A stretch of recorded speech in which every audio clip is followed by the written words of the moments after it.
Let's get the show on the road. I need to fucking practice. All right, welcome to episode 2 of ChatCraft. We're joined by our usual host players. We have Richard.heinemann, better known as MYiGrape. How's it going, Grape? I'm doing well, thank you. And what have you been up to today, buddy? Losing to Combat X in WCG Canada. Oh yeah, I heard Canada. And losing to Zergs. That's about it. Well, we're gonna talk. So pretty much the normal. We're gonna talk a little bit about the Zergs and Protosses later. But Andrew Chan, looking forward to that. MYiFiery, how's it going, buddy? Hi. Hey. What have you been up to today? Nothing. Nice. Awesome. Next, Nate, MYiShinyA. How are ya? Amazing, dude. What are you doing right now? Trying to get to level 90 on Mr. Pandaria. Shadow Priest. What class do you play, by the way? Shadow Priest, dude. Shadow Priest? Oh god. That's acceptable. Talking about night terrors. Warrior versus Shadow Priest? God. I That's heard you enough like to being waste kited time. and feared. Yeah, kited and feared and disarmed. Like a Shadow Priest disarming a warrior? Are you fucking kidding me? Like is this doesn't even make sense. We should just change this to a World of Warcraft podcast. Like, I'd be down. who cares about Starcraft? I told you, we should talk about Warcraft, MLP here. 50% Starcraft. And last, we have MYiParadise, Kris Navedo. How's it going, Kris? Awesome. Excellent. How, what are you doing right now? What are you going to do Too late. You tonight? should have hit me earlier. You took too long. You just ruined it all. Everyone else got hit right then. Your glass is Waited. always half full, eh, buddy? You're Dude, being a amber negative saps Nancy are today. like not existent. What? So you guys know. Amber saps, like the things I'm supposed to be finding right now, they don't exist. Just let you know. Awesome. Yeah, Should have saved that for the World of Warcraft part of this podcast, Nate. But so first thing we're going to be talking about today is WCG. Rich, you played in the WCG qualifiers earlier. You're mentioning that you lost to Combat X. So I mean, WCG's back. It's pretty big news for Canadians, at least. It's a pretty big tournament for us. I mean, with LAN ETS, we don't have a whole lot of tournaments that go on in the Great White North up here. So, what did you think of the event? Like, I mean, you competed in it today. So, just what was your overall kind of thoughts on the event? How's it going so far? Organization was poor. Like there was the sign up that you had to do was just register on their site, and then click a box that said you wanted to play Starcraft. That was pretty much the first problem. Second problem, we started about a half an hour late because they to not exactly to quote one of the admins, but basically he said that they weren't prepared for this many people, and there were only 2 admins, and so like.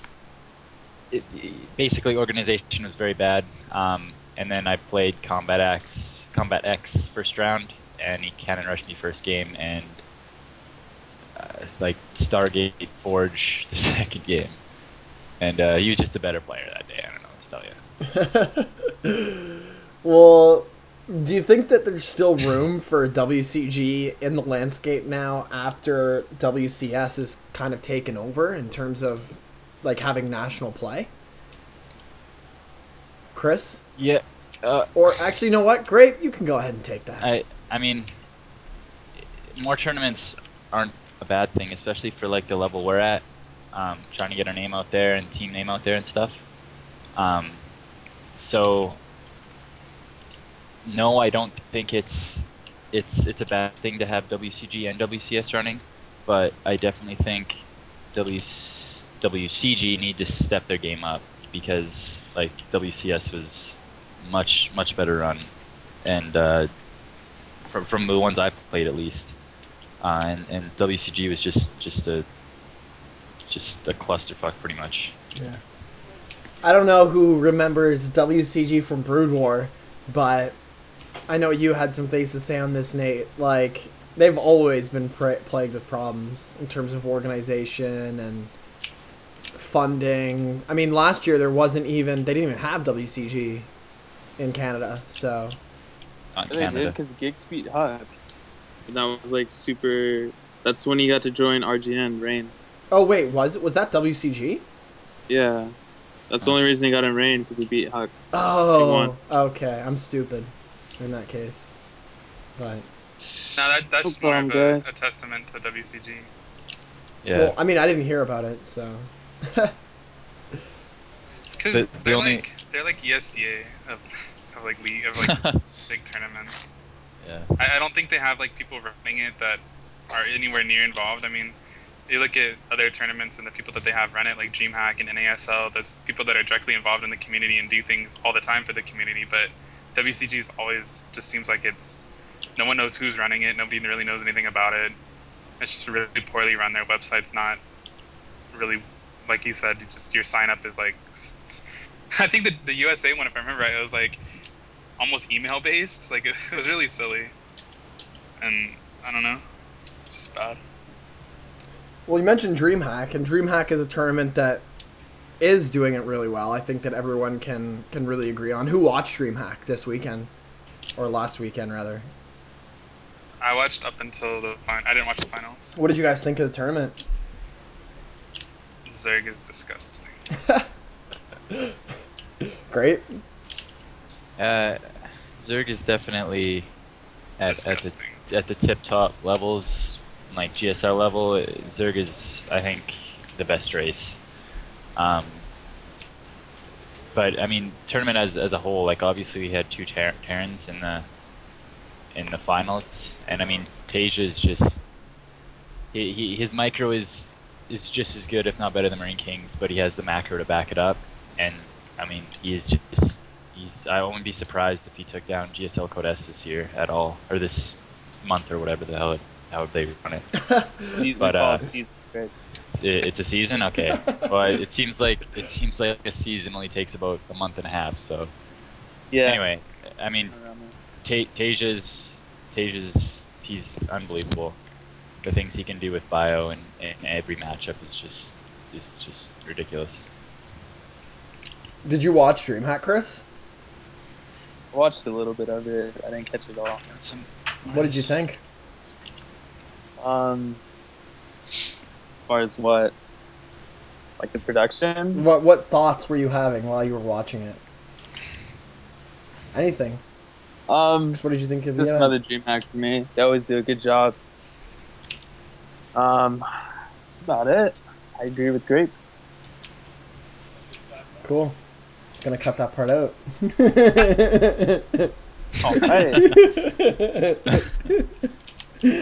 Fiery, what did you think of Dreamhack? Did you watch it?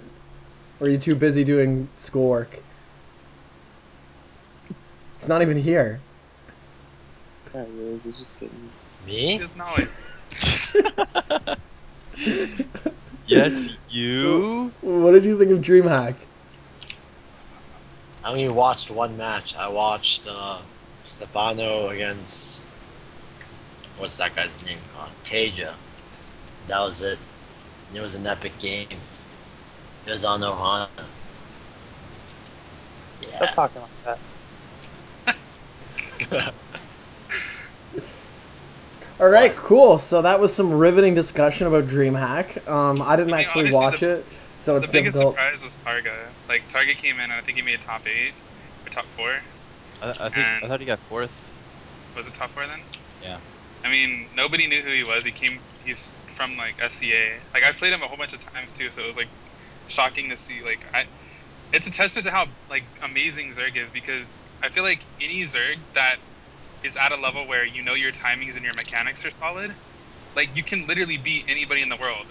And I mean, you have Target who nobody knows, you know, coming. I mean, he's not even the best in SCA. Like he loses to Moonglade on every tournament. He's always loses to Moonglade from SCA, you know. So I mean, he's not even the best in his region. Comes out and he beats Hero 4GG, 4GG, and I mean, he took Tasia.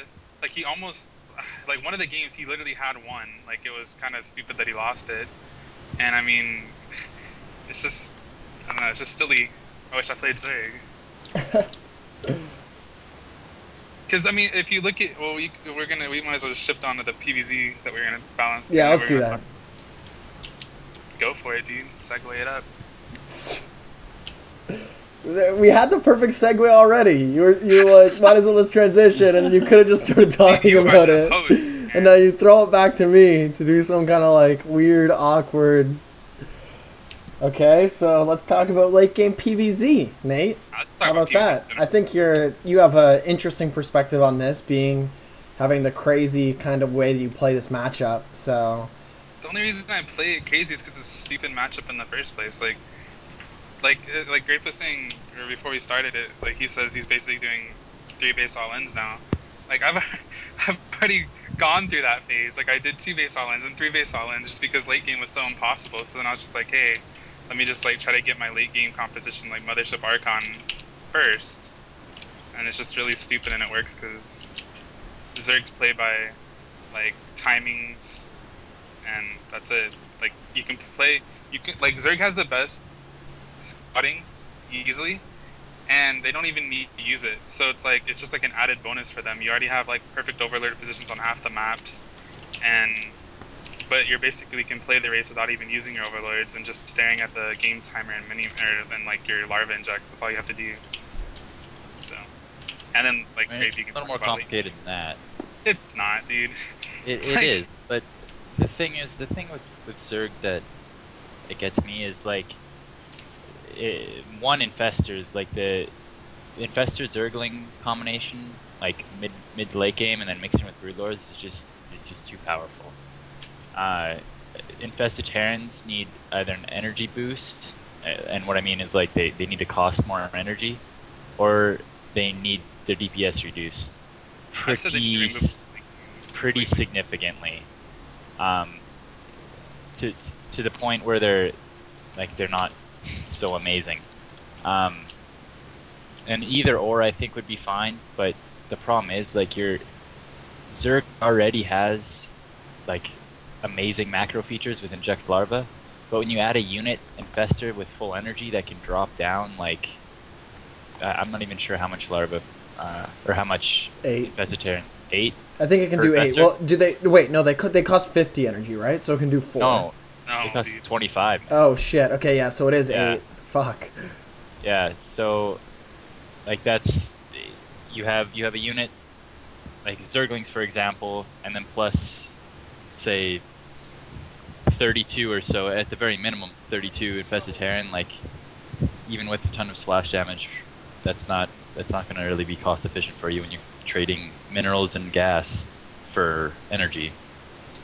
So there's been like strategy, like all-ins that are, well, nothing Zerg does is all-in, but there's been builds that are just like designed to just get a bunch of lings and then infestors and then just break you with infested Terrans. Exactly, yeah. It's like, that should not have, like, infestors way too just, it can do everything. I always said the infestors shouldn't be able to have any anti-air capabilities, because it's like, if you think of as Protoss trying to go, it's like, okay, you're going Roach and Infestor, and it's like a, ground army. Roaches can't attack air, so it's like, I want to be able to go like Void Rays against it, but then Fungal and Infested Terrans kill everything Protoss has so quickly, and our air is so fragile as it is. It's like there's no solid counter and cost efficient counter to the Infestor. And what happens is you have to just play standard, and they can trade energy for army all game and just wither you down, because it's hard for you Protoss to get on like a lot of bases. And then too, like people will be quick to say, like from Zerg point of view, like High Templar, and you're right. High Templar are obviously very good against infestors, but like the problem that you run into, at least that I've run into, is like if you have a Templar based army, let's say you have 5 High Templars and they're running about 150 energy, so that's 2 storms a pop, which is obviously takes a pretty long time, at least 100 seconds for each one of them if you get them all together, which is already a shit ton of gas to begin with. But anyway, say you pop, let's say 5 High Templar, you probably have about 10 infestors or so. You pop 4, so now you're running on 6 storms, right? My math right? Yeah. 6 storms, right? And then with broodlords, like you have 2 decisions. You can either put storms on a shit ton of broodlings, which really isn't good at all because the next wave is coming 2 seconds later, or you can do it on army, but fungal growth is just so strong that it completely immobilizes you, and a chain, once you hit one, like, you're guaranteed to hit a next and a next and a next, and until your High Templar are dead, and then you have no splash because you're putting all your gas into Templar, and you've killed maybe, if you're lucky, half of the infestors. So there's no cost efficient way, and then too, you add in spine crawlers, and there's no cost efficient way to really hit that, like to move into it properly. Do you think that taking fungal growth and making it just so that it wouldn't immobilize units? Because I mean, it doesn't immobilize them for that long anymore. The only real function that it holds is keeping them in place so that you could land chain fungals. So if changing it so that units could still move while they were fungal, do you think that would fix a lot of problems? I think they need to do that or reduce the range of fungal growth. Yeah. Either or, because like as is, like Wings of Liberty at the moment, you can't force field in infestors, right? If you're lucky and you hit a perfect force field, you'll maybe, or two perfect force fields, you'll maybe get the one that just hit the bungle, but that's it. Even in those situations, though, like, Protoss is so dependent on the composition. Yeah. And people are, yeah, like you said, like, people are so quick to say, like, oh, High Templar against Infestor. But that cuts into our, like, High Templars by themselves don't, like, instantly add anything. We can't, like, attack with High Templars, you know? We can storm or feedback. And that requires, like, it sounds stupid, but it requires a lot more actions that Protoss actually do need. Like, I need to be able to keep track on, like, what's fungled, when I can blink, where to blink, stuff like that. Or if I have force fields, like, depending on the stage of the game. You know, like, High Templars add a lot more difficulty to use, and there's no reward on it. Like, even if I get, like, the perfect feedbacks or the perfect fungal or storms, it's really just not worth the actions, because Zergs can just, like, F-click me, and I'm probably gonna lose. Like, you can't just send a High Templar forward. You know, I have to, like, have it covered. So I'm probably gonna lose a large portion of my army anyway in the engagement that I'm trying to, like, utilize the storms with. Or if it's late game, like, storm, I need Archons, and like, you cast a storm, it's not like they stack, you know? I can't just, like, storm on the same area. So it's like I have to be in a fight for a long time to actually utilize a whole bunch of High Templars, which Protoss, I mean, we're gonna die pretty quickly. We have to get in and snipe the key stuff, you know? We're not there to long last a fight. Yeah, and I mean, like a Broodlord, if you have any sort of supporting unit like a Broodlord against High Templar, it's, even if you do go in for the infestors and if they control it properly, then your High Templar that has, say, 150 energy is just going to die to Broodlings. And that's 150 gas unit gone for Broodlings. Plus, Storm itself isn't even good against their big, I mean, it's not very good against Broodlords. No, it's not good against Roaches. The only time I've had any sort of success with storming Broodlords is when they come out of a Vortex. And, like, with with Vortex, like with Neural Parasite nowadays, even landing a Vortex is difficult. And even if you're playing a good Zerg opponent, then they're going to have their Broodlords split.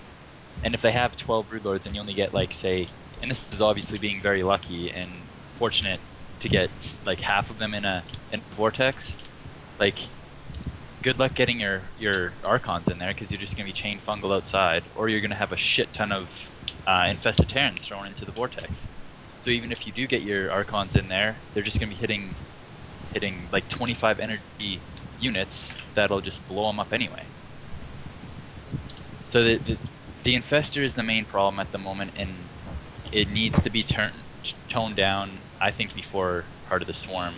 But I hope they do something at the very minimum during patch day for Heart of the Swarm. But we'll have to see, I guess. Well, Fiery, you've been pretty quiet during this whole thing, and you actually have an even different way of playing PvZ than both Nate and Grape. So, did you want to add your 2 cents to this discussion, Fiery? Well, you guys have been talking about just, like, investors in general, but, like, I think my main problem with Zerg is just, like, well, I guess you can break it down in a few general ways. I guess scouting is the main issue, and also just the general flow of a Protoss' macro. And in terms of scouting, the Protoss with the Queen upgrade, like, just cannot scout some of the cheeses Zergs can do. Like, if they take a gas, I mean, they don't often take gases, but when they do, it's like it becomes a huge guessing game, at least for me. And like, you can't really tell what timing they're gonna do because, I mean, what honesty can you do to scout them? You can either like hope to get lucky and send a probe in, but any good Zerg that's executing the cheese correctly will have a queen to stop it. And you can send out your first Zealot or Stalker, but I mean, oftentimes I can get denied too if the guy gets speeding early on, or just the fact that like the guy has enough units to hold it, I guess. But if it's too late. Well, it's like always up to the Zerg to deny your scouting. It's like the Protoss can't really do anything to like, I'm gonna outplay you and scout you. You know what I mean? Like the Zerg's always gonna be the one trying to stop the scouting. So it's like it's never in our field to. I don't know. I think that since we're on the like scouting wise, I definitely think hallucination can be used more, and I'm trying to add it more into my play. Well, I mean, like that's for like later on. That's for like standard play, but like to scout a 6-7 minute roach rush or banding bus, like you don't have hallucination at that time. I'm really talking about like cheeses. Yeah, I don't think you need to get them into the main. Like if you don't see a third with your scouting probe, or even the second, if it dies to Zerglings or whatever, and you send a second one around the map, if you don't see a third, then you should be throwing up extra cannons. I mean, but then you're in a situation where, okay, so you denied my scouting, I didn't get to verify the third, so then just because of that, I'm losing 300 minerals, and I'm probably gonna have to be chronoing out like a Season 2. You know what I mean? I just feel like. Yeah. I mean, that's definitely. If they deny it that well, like there's no way, like on a map, say like Cloud Kingdom for example, if you send a second probe out, there's no way Zerglings are gonna kill it before you get to the third. Like at least I've never had that problem. And if you don't see the third, then you should be fine. A lot of that depends on the all-in too. I mean, if it's like a speedling all-in, by the time my second probe's there, you can have a lot of speedlings already on my speed's done, yeah. So, but I mean, at the very least, your scouting probe's gonna see speed, and then that'll give you enough time to wall off and throw extra cannons. Not that it sometimes even helps, but at least you know it's coming. Well, and I think like the biggest problem is Zerg has such an advantage in the late game that Protoss needs to either, like, if we're not all-inning, we need to be greedy. Like, we need to have a head start on something, which means it makes their all-ins even that more powerful. The fact that they can do those all-ins. We're crippled by the fact that they have strong all-ins. Plus, we have to go, if we're going to go to the late game, then we have to be ahead in some way. So we don't, there's no, that's why when you watch a tournament, you see nothing but Protoss all-ins. Because there's literally nothing else we can do. It's like, well, if we try to be aggressive in the early game, we're at a disadvantage. If we try to go into the late game, we're at a disadvantage. So what can we do? Try to hope that they're not, like, that they don't send an overlord at the right time, at the right place. I mean, it's just so, it's non-skill based from Protoss. And then people like say, oh, well, Protoss are stupid and are bad because of that. But it's like, there's no other option. Okay, so I guess that pretty much wraps it up for the PvZ discussion. Did you guys want to talk about the Heart of the Swarm changes? I want to know what Fiery would change about PvZ if he could change something. Or about Zerg to fix PvZ. I mean, I don't think I'm get qualified to really make a legit, I don't know, to make a legit Well, just what would you like to see? Like, I mean, I honestly don't know. I mean, I would want to have an easier way of taking a third. I think that's like a main problem. Like, I'll watch games of Hero stream, and I'll watch him take a third, and I'll be like, alright, he's playing good. Like, he's not making any mistakes. And then he just uses to like a road rush attack or just some kind of infested ding push. And I'll ask myself the question, like, with how well the Zerg played and how well he played based off his stream, like, was that loss he just had justifiable? Like, did he deserve to lose that game? And like, it would be no. I mean, he didn't make any blatant mistakes that I could see, and he just uses the game outright. I mean, it just doesn't seem right, in my opinion. So, I feel like that happens. Whatever the change would be, it would hope the Protoss just play a standard macro game, I guess. What about you, Grape, aside from the Infestor? Honestly, I think that's really the only problem with Zerg at the moment. I don't really have a problem scouting-wise between Observers and Hallucination. I have nothing really surprises me. I think, honestly, I don't think Zerg's nothing's wrong with Zerg besides the fact that Infested Terrans need something done, and either like a 60% slow on fungal growth instead of a permanent immobilization, or I just wish I could blink out of fungal. I wouldn't care if I blink somewhere else and was still stunned, but I wish I could still have blink. Yeah, even that would be, like, yeah, that would even work too for sure. But I definitely think Broodling, like Broodlord's, Infested Terran and Zergling is too good. So, and I mean, obviously Zerglings aren't that great, but when you're 2-2 Zerglings aren't that bad. I would wish that, like, Zerglings couldn't just, without speed, couldn't kill probes. That's like the most, like, we have to get a stalker out to deny a ground scout, but like Lings and Marines both kill probes. It's always bugged me so much. Yeah, we need a stalker for everything. Well, just, I mean, they already have queens to deny, like, scouting in their bases or on their creep, you know? So I don't understand why I can't even, like, run home with the probe. It's so frustrating to just see, like, a probe running back from their base and knowing that it's gonna die by being caught up by a Zergling. I feel like they could change it by just, like, reducing maybe the range of the Zergling, which wouldn't affect anything except for denying scouting. Because it's so small, you know, like, that gap of a Zergling chasing a probe. Yeah. It's not like that much. Or Same with Marines. even decrease the speed of a normal Zergling by, like, to the same speed of a probe. Yeah. But that would that would destroy ZVP though, or ZVT though, wouldn't it? Like with slow Lings? With slow Lings, like if there's some kind of early Marine pressure, like you're only, like, losing Zerglings can't chase Marines anyway. Like, Marines will kite Zerglings the same exact way because of. But it would be even Marines worse if they were slower. You're right. Like, actually, I think,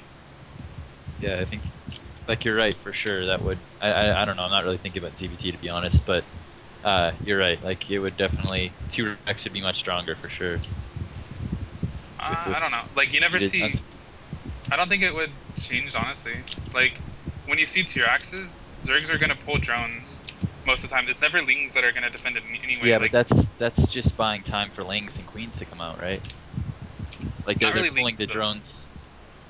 Well, that's what more I was saying. I don't think Lings Lings are are kind of like the the cleanup part. crew. But if they can't do that effectively enough, then It's like usually when like Terrans are coming in with their Marines, then it's like the Lings are more. The Terrans as soon as the Terran sees the Lings, they're gonna back up, and then the Lings back up. It's never really like the Zerglings are gonna chase that far because they're gonna still get kited. yeah, So but I think, that's what he's saying though. Like, if you reduce the speed of those Zerglings, then Terran could keep pressing the attack and just out microing them. maybe. And especially like extra shots with Marines, they're pretty good units, so that's kind of life or death. Well, let's nerf the Marines too then. We can talk about PVT too. I don't like that matchup either. Yeah, PVTs. I don't. It's a lot more manageable than like PVZ. Like, Terran doesn't really have a unit that can just completely. Ghost? A combination of units that can completely. I mean, Ghost, Ghost, Potter, but Medevac, GG. I don't know. I hate PVT. The only problem that I have with PVT is, like, in battles, it's like I see the same battles, the same combination, the same unit counts, the same everything, the same area when they're engaged, with, like, totally different results. And I don't.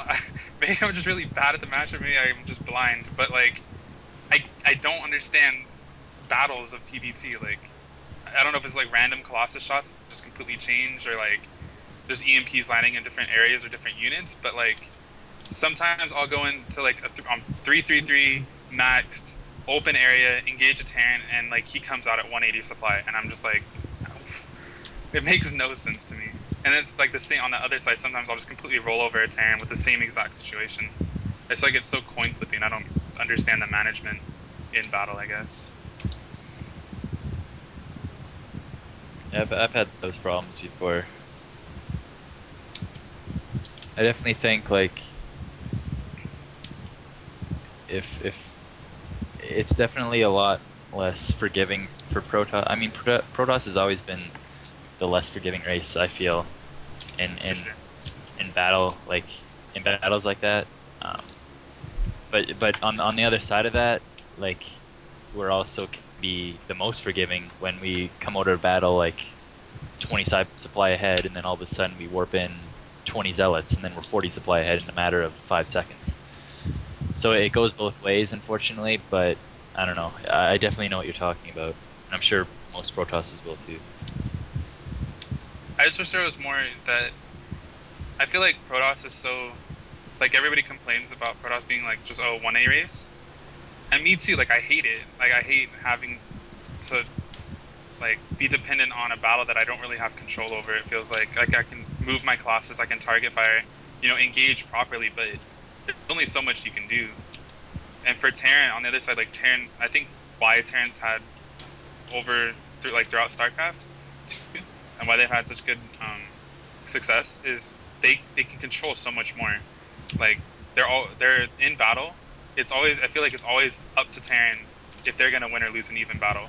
And like even in Zerg too, it's always kind of just if the Terran micros properly, then they can make the game completely imbalanced.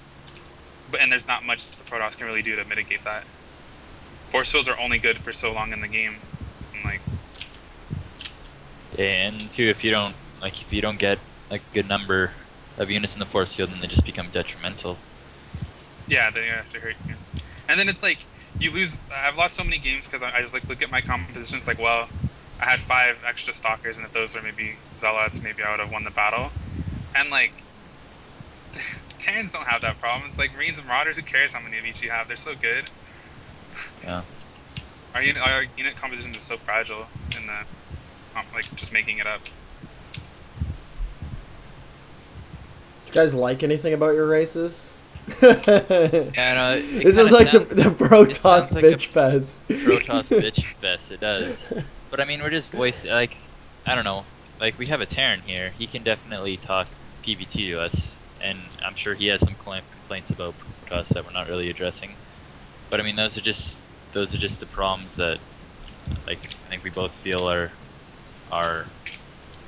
that should be addressed. But as for likes, like, I don't know. I never played Brood War, obviously, as I'm sure I've said in the past. But I like the warping mechanic. Like I said, it's really cool, I think, and. Like I said, it can definitely be the most forgiving and least forgiving at the same time. So that's probably my favorite thing about Protoss. Protoss is just fun for me. I don't know. I feel like Terran is boring, and Zerg's even more boring. But like Protoss, like I sit out the edge of my seat every game. Like I kind of like just it's just I'm gonna turn this into a bitch, but like. I kind of like the feeling of like always being able to lose. You know, not like I don't know how to say it. It's even like, your like is a complaint. Yeah.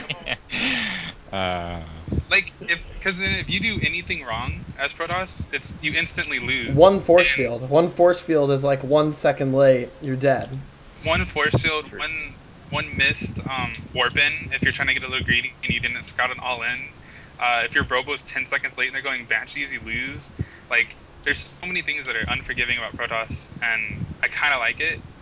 Like when I first started playing Protoss, and I looked at that, and I was like, okay, well, they're eventually going to make it where that's going to be more of a reward. Like if I play properly and I react properly and counter properly, then I'm going to win. But then they just didn't. So. Kris, what do you think of TVP? We've talked it to death from the Protoss side. You've said nothing. You've sat there in your corner quietly. I'm sure just waiting to pounce on this topic. I want to hear his thoughts. I guess not. Kris? Yeah. He's gonna be like, yeah, PvT's pretty easy. I don't know what you guys are really talking about. Are you serious? Dude, it was like a 30-minute PvZ compo, and I just started listening to music. That shit was just stupid. We were basically just going on and saying how Terran should never lose PvT if they play right. Thoughts? Hold on. That's not necessarily true. I'm not. Well, that's my argument. That's fair enough. Well, no, I really feel like that. Like, if Terran is on top of everything and isn't surprised, Zerg too, I think that's the problem with Protoss, is that if we're so, like, when we make a decision, or a tech decision, we're so limited by it, and if the other player has information, it's the same in PvP. If you know what the Protoss is doing, it's so easy for you to just go on and win from there. Whereas if I know what, like, a Zerg or a Terran is doing, I can't really punish it. I can't do much, you know what I mean? And I mean that from, like, after I scout it, like, that means I have an option of scouting. That means I already went robo. So it's like, I don't know. Thoughts, Kris? I don't know. I'm just gonna keep complaining about your matchup. No, Kris. I'm just saying, like, last time we mentioned this, and, like, Zergs and Terran pretty much play like this, like, their standard is this exact same way every single game. Where, like, Protoss is, it's almost different every game, you know? Like, not every Protoss goes 3-gate robo, you know? I'm not even sure if that's the norm anymore. I think more... What did you say, Nate? I didn't catch what you said. You just said some stuff and you were like, thoughts. My argument is that if a Terran plays to, like, the top of their ability against his Protoss who's playing at that same level, the Terran should never lose. Like, it's always should be up to the Terran to win or lose a game. And it's their mistakes that determine the outcome, not like the Protoss. I don't think that's right, man. I don't think that's true at all. Still think that's true. Well, okay, well, like, good force in the late fields game, are do you still... think it's an advantage in the matchup? Huh? Like late game PvT, who has the advantage, Terran or Protoss? I mean, it's so situational. Like, what? Like, how did we get to the late game? Who? Well, I'm just you know? well, I'm just kind of building my case But I mean, from just start to, like, just standard play. I mean, it all depends on who hits their feedbacks or EMPs, really. I feel like if Protoss or if Terran has like 15 ghosts and they play properly, that's definitely a problem. Like, that's super late game. Protoss should never lose. Or, I mean, sorry, Terran should never lose when they get their in-game composition. So it's up to Protoss to end the game or not let it get there. But then we don't have the tools to do that. Terran in a set concave in their base, we can't break a set concave of ghosts, Viking, Medevac, Marauder, Marine. Like, if we attack into a concave, we can't win, you know? And so Terran they always have the option to, like, dictate the length of the game, how aggressive they're going to be. So, like, if they play properly and they know their composition, they get to it to where they want to be, and I feel like they can always do that. They should always be able to determine when the aggression happens. Yeah. That's why I just think, like, if Terran's That's playing definitely properly... true. Like, Protoss is definitely, out of the three races, more defensive and passive. But on the flip side of that, like, they also have the ability to be hyper aggressive. But the problem with that is, like, you can't really be hyper aggressive or even semi aggressive with Protoss without kind of going all in. I mean, it's manageable, but you're definitely, like, if you don't do some serious economic damage or take a good chunk of his army out, then you're behind. Well, and that's why you see Protoss as be passive. Yeah, compare Zerg going 2-base to a Protoss, you know, like 2-base aggression, like Infestor, all-in, or Muta, 2-base Muta, stuff, you know, just 2-base aggression, and Terran 1-base aggression to any sort of Protoss aggression. Like, the Terran and the Zerg can always play out of their aggression. Yeah. And it's almost always, like, the thing that bugs me about Terran all-ins is, like, if they're going, like, a Marine, Hellion 1-base opening, like, even if we hold, us holding and us taking the measurements to actually hold that and not come out behind is making us even with them. We can't actually come out ahead in any sort of PvT, them going aggressive. Like, they can always just take and expand behind it. They can always just pull back, and since we are prepared, we're at the same level as them. What do you think, Kris? It's time for you to weigh in. PvT. I don't know. Fantastic. I thought that was gonna be like the beginning to what you were gonna say. Like, I don't know. and then go into some kind of long-winded, deep explanation of what you think of the matchup? Are you actually just gonna leave it right there? Just I don't know. Kind of, yeah. Oh, he's guilty. Yeah. I just like we won the argument.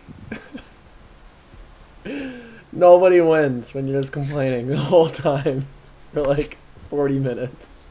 Dude, Protoss is just a bad race. Like, And it's fun though. it sounds like a Protoss circle jerk, but and obviously we're biased because we're both Protoss, or all three of us are Protoss players. But I don't think anything we said is really wrong. But I mean, it would be awesome to have another Terran point of view. Kris. Hint, hint, nudge, nudge. I would like anybody who like disagrees with it. I would like to ask, how does a Protoss beat a Zerg or a Terran without all-inning and them not seeing it? Okay, so that's the question of the week. If anyone can answer that, you know where to put it. Comments down below. Okay, well, I guess we're done with that one then. If Kris isn't going to talk, if Kris is going to say anything. So we'll go to the next topic. Kris? Okay, so let's talk a little bit about BM in Starcraft 2. This has been if you look at the history of Starcraft 2, from stuff that's happened with Destiny to things that have happened. I mean, Destiny's the biggest example, but you know, things have been said on podcasts and stuff like that where the StarCraft 2 community is super into like being very polite and having good manners and excellent sportsmanship, and that can be great. But if you look at a lot of other communities in esports, like the fighting game community, or if you look at Counter-Strike and shooters and even Dota 2, there's a pretty different approach to sportsmanlike conduct in gaming. And I mean, you almost see no trash talk at all in StarCraft 2 because BM is so frowned upon by the community. What do you guys think of BM in StarCraft 2? And do you think that it's at the point now almost where it's hurting the scene with how polite everyone has to be just because it kind of takes away a part of the narrative? Or do you think that this is the best way for us to be able to attract sponsors and to grow the scene? We're just gonna go one by one for this one. I'm gonna start with Rich because I want to hear everyone's thoughts on this. I think that, like, it depends on what kind of trash talk we're really addressing. Like, racial slurs obviously have zero place in any game, and unfortunately, it still exists. But I mean, we've already seen what the N-word can do to someone's career in StarCraft 2. So obviously, and I think that's pretty much everywhere. Like, you just don't say that shit. And same goes with any homophobia remarks. Like, that's really not needed either. But I think, like, I don't know, saying like there's friendly trash talk is kind of bad. But it's kind of like what we're reduced to, because like you said, any sort of BM is just completely frowned upon the community, and we just all get the pitchforks out and start chasing after him. But on the flip side of that, like, someone can come out of a booth at MLG and like go over to the other guy and like put thumbs down, and they all laugh at it. And it, like, you know, isn't that basically, without using words, you know, the whole actions speak louder than words thing? But yeah, and if know, I can cut in real quick, same people who grab the pitchforks are the same people BM in on ladder, so it's pretty shady. Yeah, true that. Continue That's on, absolutely Grape. true. But I mean, like I said, coming out of a booth and you know, giving like the death sign or whatever, like the thumb across your throat, that gesture is, like, you know, funny, and everyone, you know, there's a gif of it up on Reddit in like 2 minutes. But I mean, if someone calls someone like a gook or something on ladder, like they're emailing sponsors and well, I mean, that's a racist you know what I mean? Going back on what you were talking about before. I know, but I mean, that's like, it's not like that was a tournament setting, you know, just on ladder. But I don't know, there's definitely a thin line, and no one really knows what side of the line is good and what side of the line is bad. It seems. Do you think it we're all comes down sort to like the popularity of the player? Because if you look at some of this, absolutely, like some of the things that people have done, like Firebat Hero or Idra and MC and all the stuff, the celebrations and things that go on. These people, it's like they're allowed to get away with it because they're popular. But if people who aren't really known start doing it, then it's like super frowned upon. Because I've seen lots of times where people have been kind of ostracized for saying things that aren't even that bad, but nobody knows who they are, so everyone just jumps on the BM bandwagon. You want to expand on that? What you? I'd rather not. What do you? What exactly are you trying to get at here? Let's just leave it at that. Okay. Fiery, what do you think? Oh, actually, you know what? Great, finish that thought. Honestly, though, like I think we all know where this is sort of heading, and like I won't name any names, but with what you were sort of addressing there, very very delicately, like in that same instance, someone didn't GG me. Like you don't see us going out and being like, oh, this guy didn't GG. I GG'd twice. Despite losing, and he didn't show me the respect and GG me. So is that as bad as someone saying like, oh, you're hurting esports? Absolutely fucking not. But it doesn't neither one really deserves any sort of criticism on either side, but what can you do? Do you think that it hurts some of the narrative? Like, let's say that two teams always meet each other and there's like trash talk after the games. Do you think people are going to be more inclined to want to tune in because there's some bad blood between the teams? Because I don't know if I'm just a drama junkie or whatever, but if I know that two teams really hate each other, Drama? Am I supposed to say drama? That's how we say it in America, homie. I don't know what you say. I've been saying that word wrong my entire life. Oh my god. Wow. This is awkward. Do you think, I myself would be way more inclined to tune into that and want to watch it when I know that two teams hate each other?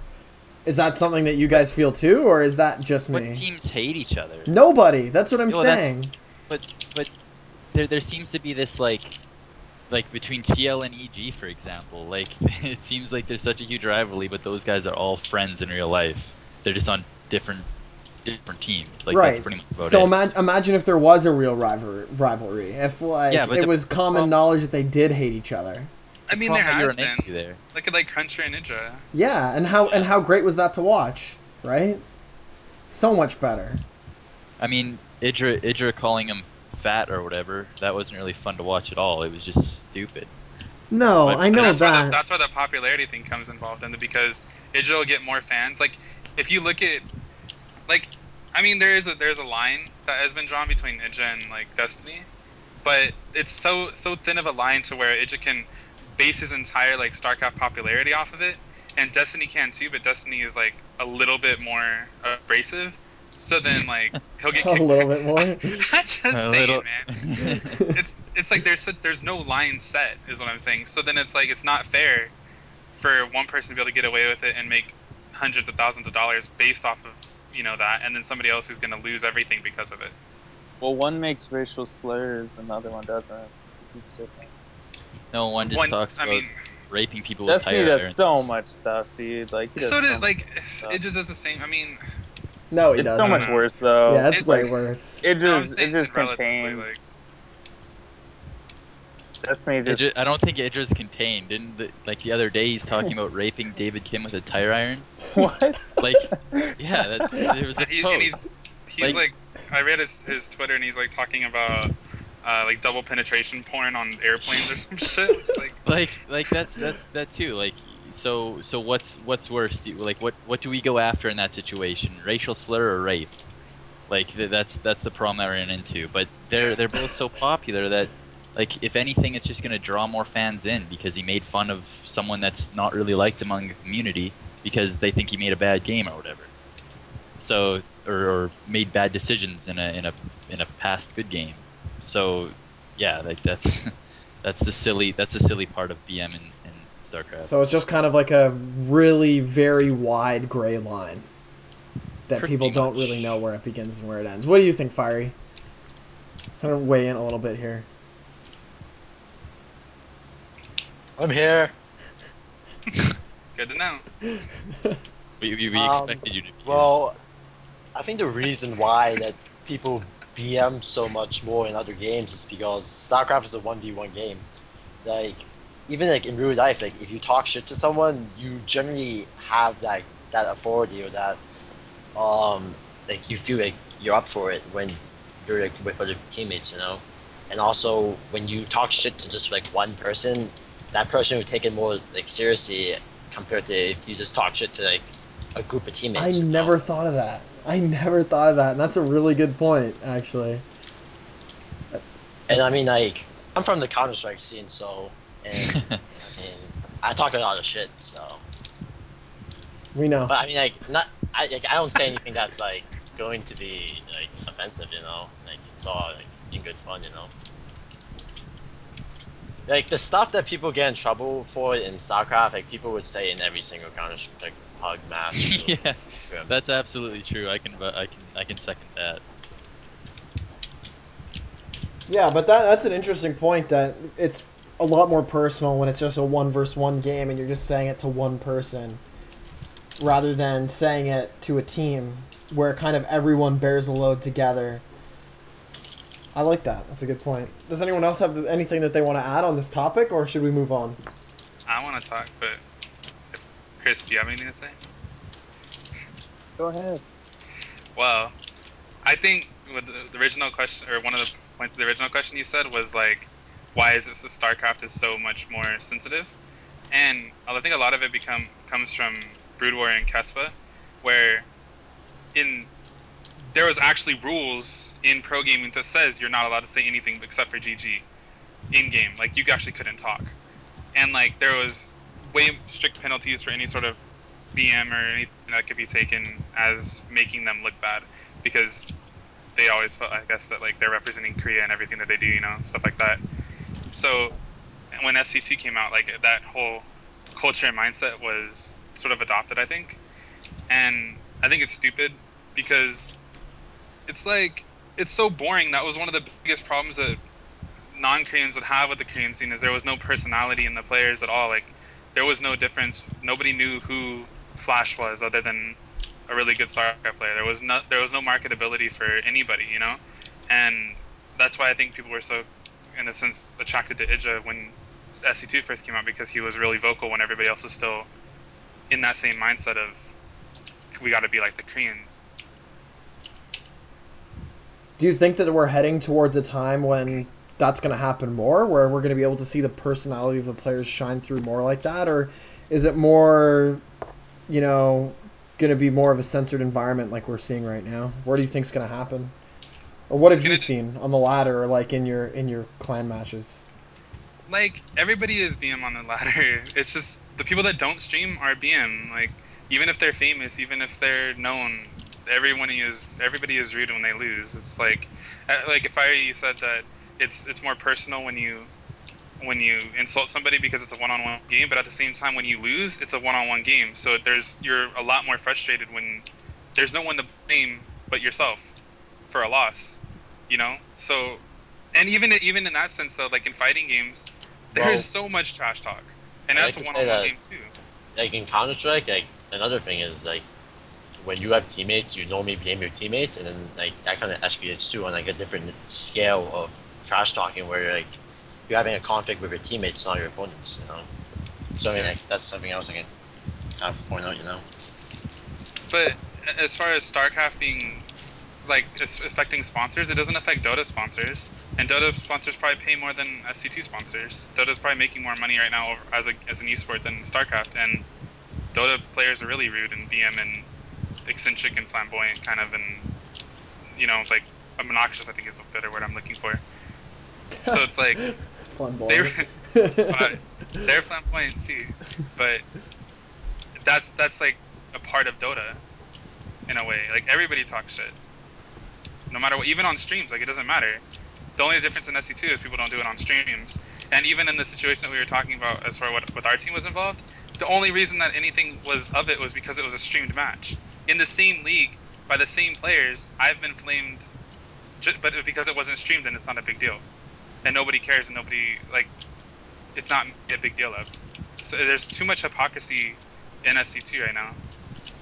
That's like the main problem. Like Kris said, the same people who are carrying pitchforks and writing emails to sponsors of players and all this ridiculous shit are flaming their asses off on ladder. Cool. Does anyone have anything else to add to this topic? I think that that's actually a good place to end it, if nobody else has anything to say.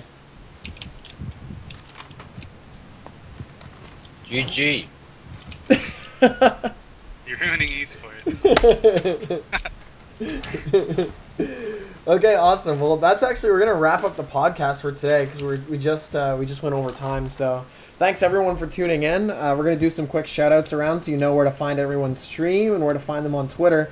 For the team, you can find us at www.my-intent.net. We are on Twitter at Team MYi, and you're going to hear from the players' streams a little bit after this. If you're looking for coaching from any of the players, you can email us at coaching@my-intent.net, and we'll set you up with one of the coaches. We have every race Grandmaster, actually, except for Zerg. I'm Grandmaster Zerg. Oh, you are Grandmaster Zerg. Okay, cool. They're at every race, including Zerg. If you want to help out the team, if you go to our website, and on the very top of the website, there's a banner for audible.com. If you click on that, you sign up for an audible.com trial. You get a free audio book. You do have to use your credit card, but you don't get charged for the trial. You get a free audio book, and the team gets $10, and that money goes injected directly into the heart of esports. So if you want to do that, then that's that Audible banner at the top of our site. Make sure you don't click around once you go to the site. Just sign up directly from there, or else we don't get paid. So going around the table, we'll start with Grape. Grape, where can people find you? You can find my stream at twitch.tv/Rich, HEI. I don't have a Twitter yet, but it'll be MYiGrape once I get it set up. So check that. Check that Twitter right now. If it's up, follow him. Yeah, Next. You know what? I'm gonna do that right now, actually. Shit. So it will be up. Next, Fiery. Where can people find you? They can find me at twitch.tv/FieryTycoon. Yeah. Kick ass. On to MYishinyA. Where can people find you, buddy?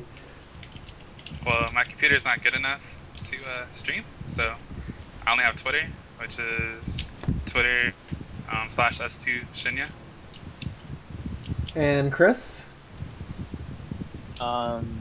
Twitch.tv/MYiParadise and Twitter.com/MYiParadise. Excellent. Well, thank you everyone for watching this.